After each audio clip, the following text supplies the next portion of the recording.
Welcome guys, it's your favorite YouTuber Tech Free Fools, and today I'll be talking about the new MacBook Pros and everything that you need to know about the MacBook Pros. So the big feature that everybody's talking about is the touch bar. And so as you can see, I'm on the Apple website right now, and let's say if we were to go buy a MacBook Pro. And as you guys know, these two and the 15-inch are not available till like I think 2 more weeks, whereas this is available currently. Now I'll go through the differences between each. As you can see, there's a different price points for each one of them. These have the touch bar. Clearly they have the same gigahertz processor. It's just a different storage, and they turbo up to the same point, so the same specs, everything, except one has a bigger storage than the other, and everything else is the same for these two. Now the difference is huge in between these two. Now Apple is pitching this certain model of Mac Pro 13-inch, which is the small, like the baby model I would call it, or like less powerful model, is for people that would buy a MacBook Air instead of a Pro. So they're like, oh, you know what? If you're gonna buy a MacBook Air, you can just spend this much money, which is like, how much is a MacBook Air? All right, let's go to Mac. Let's go to Air. Let's look at this. Okay, so we're gonna get a MacBook Air. Click buy here. As you can see, this comes around at $12,000 and $1,000. So as you can see, this is only 1.6 gigahertz processor and 256 gigabytes of storage, 8 gigs of RAM, Intel HD 6000 graphics, and it turbos up to 2.7. Whereas if we were to go to we can clearly see that more clearly it's a 2.0 gigahertz, and it turbo up to 3.1.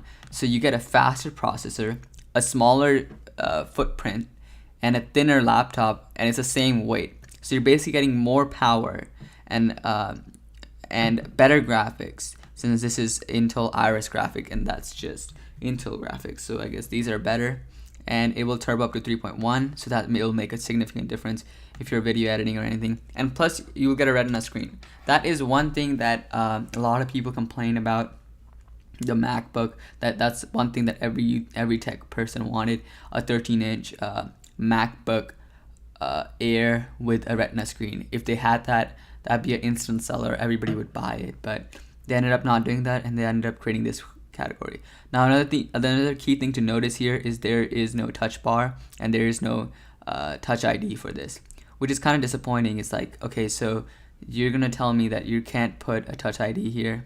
Like, I don't care about the bar. Sure, the bar makes sense. Or you know what, maybe it was more expensive. Could have put it maybe $200 more, right? But I think touch ID should have been necessary in this model, so all models would have touch ID. But that's just my opinion. Now, as I have said, only difference in between these two is the storage. Like, you can just configure this with a higher storage and it would come down to the same price. So I think you're paying $200 for the storage. And let me just make sure that is the case. Oh, you can max it out, get bigger processors, but there's everything the same. Where's the storage? Okay, oh, you can't upgrade the storage. Okay, so this, yeah, the only difference is you have to this one will have a smaller storage than this one. So I don't know if double the storage will make a difference for you guys, but personally I would get if you had, depends how much at which budget level I'm standing, I would decide for my own. But they're the same exact laptop except the storage difference. And I'm pretty sure if you want, you can probably get more storage for $200 as external storage, which are nowadays pretty fast, especially USB-C. So I think you can make up for this much loss of storage. That's just my personal preference. And you can probably get a better processor because they both have the same range of processors. That's just my choice. Now here we come to the bigger brother, which is the 15-inch, which is the one that I'm using currently, and mine's a 2012 model, so mine's really old. So we have $24,000 and $28,000. Those are the two price points, starting price points. Now the difference is, clearly we can see a processor difference. and a storage difference, and they're both quad-core i7. And another thing to notice in the 13-inch, they're both dual-core. There are no quad-core processors there. They both have 16 gigs of RAM. They both will turbo up to about 3.5. This will turbo up to 3.6. Oh, so the SSD, like I said, the solid storage is different. That will somebody has to test that. Does the size of the storage really makes a difference? Shout out to Unbox Therapy for checking it on the iPhone. And they basically have the same ports, same Touch ID, everything else is same. So the only difference that you're getting here is the processor speed and the storage. That's basically it. So I don't know. That's just, I think it's a really, okay. Now, this was the overall lineup of Apple in the storage department. Now I would like to put my address to towards the products and what I think overall about them. I think they're a little bit underpowered. They're not 7th gen. I think they're 6th gen Skylakes processors. I think they could have gotten the 7th gen if they were gonna wait till October. I just feel like that, but I think Touch ID is a great Touch Bar is a great idea as a concept. I think you can do a lot with it, but that's for us as tech reviewers to buy the computer and see for ourselves, or even as a person. But I would like to point out something very key here. That is that one thing I really appreciate from Apple is they really did work on the speakers, because most laptops have really bad sound quality, if you have noticed, and they don't have a decent sound quality, but they did work on that, which is really nice, which I think really appreciate. Sure, I'm gonna be sad for the loss of the SD card of the MagSafe charger and the other USB ports, but that's okay. It's just Apple. You can't really do anything about that. But with this, I would like to point out a certain segment in the Apple keynote. If you guys look, they say at a certain point where they say, "Oh, we're creating products for creators." So I think that really stood out to me. I'm like, because I guess Apple does not treat its laptops like a computer device or a marketing product. They use the terminology tools a lot, and I think that stood out to me by stating that. This makes me very clear that Apple sees that this Touch Bar is gonna make your life easier as a creator, and I think they are right about that. And I think that makes sense why they're pricing them so high. It's a price that you pay for a creative tool. So they're expecting that their market for most of these people isn't students or even creators. It's not working people. It's just people that are working in studios that are creators.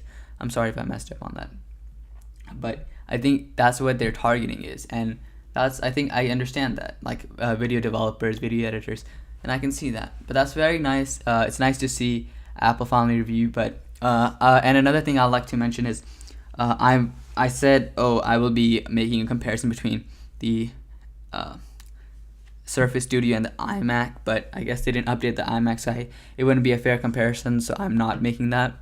From that note, I want to make a quick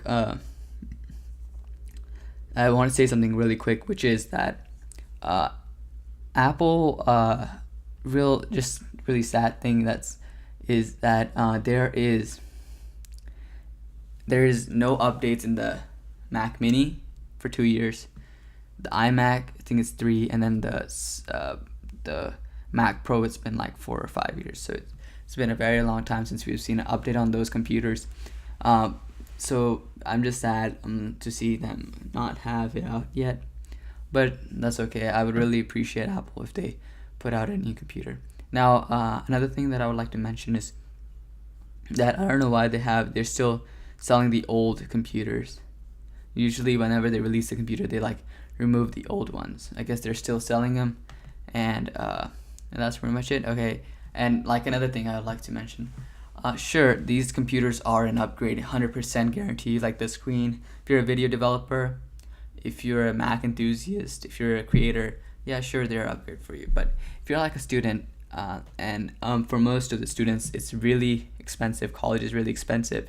And so I like to make this note that the Mac that you have right now, I don't think it's going to make a day or night difference unless you're like on a 2012 like me, or even a 2014 2013 model. Yeah, sure, then it's worth upgrading.